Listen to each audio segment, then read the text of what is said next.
I'm Brad Barton, and welcome to 1.21 Geekawatts, an extremely low-tech look at the 1.21 most interesting stories in geek pop culture today. So, Transformers Age of Extinction opened this weekend with the biggest debut of the year so far. Optimus Prime and company made a cool $100 million at the North American box office, and $301 million worldwide. 90 million of that came from China alone, which is the biggest opening in Chinese box office history. And you know what?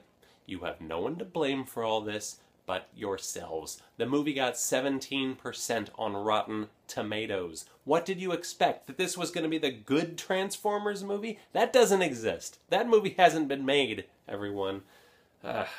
Well, now you know that they're going to make another one, don't you? They're just not going to be able to stop themselves until they're making characters like the Insecticons in the movie. Who wants to see Insecticons on the big screen? You? No. No, you don't. No one does.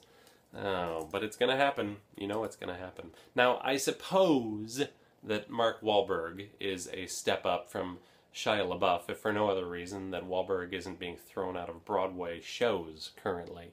So I guess he's an okay guy to carry on the franchise in the lead role. But otherwise, I want you to ask yourself if it was worth seeing a big robot dinosaur on the screen. Is it worth putting America through all this just for that? Okay, you know what? I'm sorry. I take it all back, because at the end of the day, you know what? I like this movie. So, you know what? Everyone likes what they like. I'm sorry. I got heated. I apologize for that. I apologize to all of you, and I apologize to you, Optimus Prime. Sorry. Sorry, Optimus.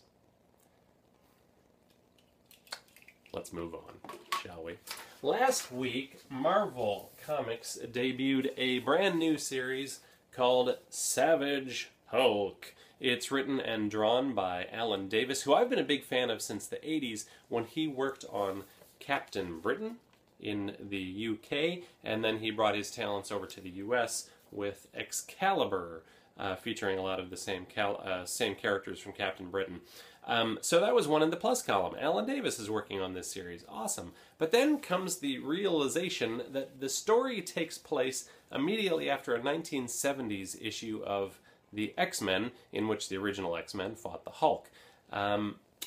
Interestingly enough, it was not necessarily a particularly notable issue of X-Men, nor, I'm afraid to say, is this a particularly notable issue of the Hulk, for that matter. In fact, it feels more like an X-Men story than it does a Hulk story.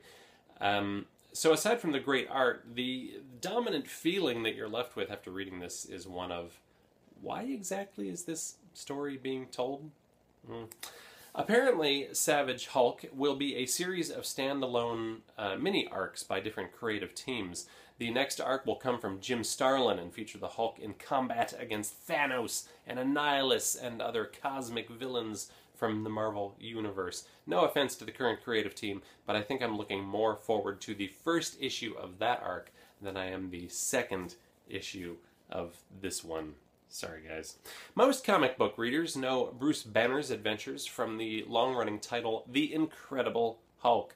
But at one point, the Green Goliath was the star of a black and white print magazine.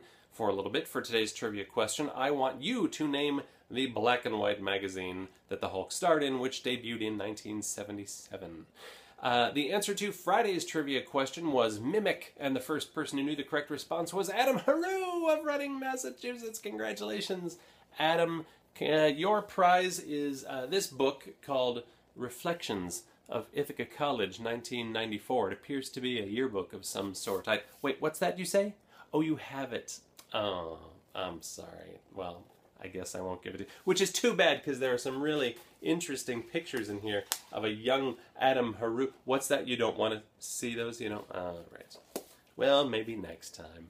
Hey everyone, that's it for today. I always appreciate the chance to nerd out with you, and appreciate that you tuned in today. Thank you so much for that. If you enjoyed this bite-sized chunk of Geekitude, please do share it with a nerdy friend and help spread the word. You can always reach out to me in the comments attached to this video, or over on Twitter, where I am at BradBarton72. Otherwise, that's it for today's 1.21 Geekawatts. I'll see you again Wednesday. Bye-bye, everyone.